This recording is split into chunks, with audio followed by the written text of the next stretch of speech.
محترم پرنسپل صاحب، اساتذہ اکرام اور پیارے بچوں، السلام علیکم ورحمۃ اللہ وبرکاتہ۔ وعلیکم السلام ورحمۃ اللہ وبرکاتہ۔ آج ہم یوم جمہوریہ منا رہے ہیں۔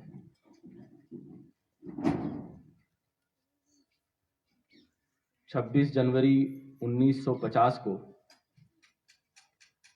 اس ملک کے ذریعے بنائے ہوئے قانون کو لاگو کیا گیا تھا۔ آپ لوگ اس بات کو جانتے ہیں کہ 15 اگست 1947 کو ہندوستان آزاد ہوا، لیکن یہ آزادی ادھوری تھی۔ ادھوری اس معنوں میں تھی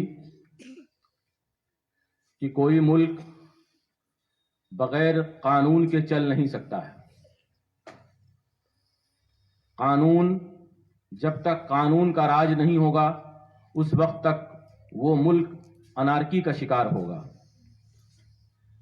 لہذا ہندوستان کی آزادی کے فوراً بعد کانسٹیٹیوئنٹ اسمبلی بنائی گئی۔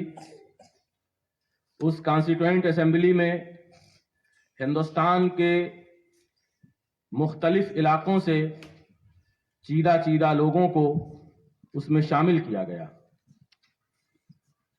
آپ اس بات کو جانتے ہیں کہ اس کانسٹیٹیوئنٹ اسمبلی میں کون کون لوگ شامل تھے۔ ایک ہسٹری ہے اس کی۔ ڈاکٹر امبیڈکر کا نام، جن کا پورا نام ڈاکٹر بھیم راؤ امبیڈکر ہے، ان کا نام تو قریب سب لوگوں کو یاد ہے کہ وہ کانسٹیٹیوئنٹ اسمبلی میں تھے، لیکن وہ کانسٹیٹیوئنٹ اسمبلی میں پہنچے کیسے؟ اس بات پر بھی ہمیں غور کرنا چاہیے۔ کانسٹیٹیوئنٹ اسمبلی کے لیے باقاعدہ الیکشن ہوا تھا، اور اس الیکشن میں مسٹر بی آر امبیڈکر، جنہیں بھارت کے سمویدھان نرماتا کا، بھارت کی آئین ساز اسمبلی کا صدر کہا جاتا ہے، اور وہ صدر تھے، جس کانسٹیٹیوئنٹ اسمبلی سے، یعنی کہ وہ مہاراشٹر سے آتے تھے، اور جس کانسٹیٹیوئنٹ اسمبلی سے ان کو الیکشن لڑنا تھا، اس کانسٹیٹیوئنٹ اسمبلی سے وہ الیکشن ہار گئے تھے۔ اس وقت، جیسا کہ آپ جانتے ہیں، آج کا پاکستان اور آج کا بنگلہ دیش ہندوستان کا مشترکہ حصہ تھے۔ اس وقت کے لوگوں نے اس بات کو محسوس کیا کہ ڈاکٹر امبیڈکر کے جیسے آدمی کو کانسٹیٹیوئنٹ اسمبلی میں ہونا چاہیے۔ فوراً خاص طور سے یہ بات ہمیں سمجھنی چاہیے کہ ہندوستان کے وہ غیور مسلمانوں نے، ان کے لیے جو آج کی تاریخ میں بنگلہ دیش میں وہ جگہ ہے جسے ہم مرشد آباد کے نام سے جانتے ہیں، اس علاقے سے ان کو دوبارہ الیکشن لڑایا گیا اور بھاری بہمت سے وہ جیت کے آئے۔ پھر وہ کانسٹیٹیوئنٹ اسمبلی بنی، اور اس کانسٹیٹیوئنٹ اسمبلی میں مولانا ابوالکلام آزاد جیسے لوگ، اسی طریقے سے اور بہت سے لوگ شامل ہوئے۔ اب اس کانسٹیٹیوئنٹ اسمبلی کا کام یہ تھا کہ ہندوستان آزاد ہو گیا ہے، اس آزادی کے بعد یہ ملک کیسے چلے گا، اس کے لیے قانون کی ضرورت ہے۔ لوگ سر جوڑ کے بیٹھے اور ایک ڈرافٹ تیار کیا گیا، اور وہ جو ڈرافٹ تھا اس میں ہندوستان کا پورا قانون لکھا گیا کہ آگے یہ ملک کیسے چلے گا۔ اس کے بعد میں جب وہ چیز فائنل ہوئی، پھر وہ دن بھی آیا جو آج کا دن ہے، جسے ہم 26 جنوری 1950 کہتے ہیں، اور